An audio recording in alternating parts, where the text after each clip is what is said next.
Hi, welcome to my vlog.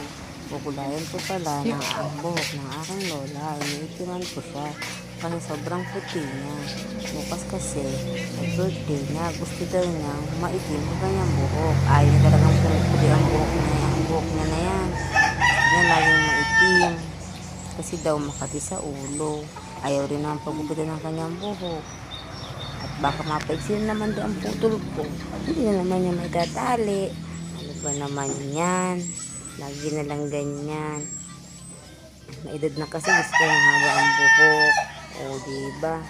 Siya nga pala, siya ay mag-83 na bukas. Birthday niya na.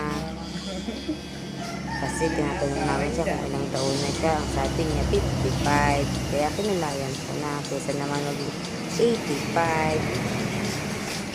Pero totoo, ito din mo sa bukas.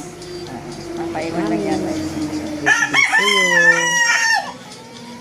Para bukas. O sige na po. Aray ko. At mamaya maligo ka na rin. O sige na. Maganda ka na. Bye-bye.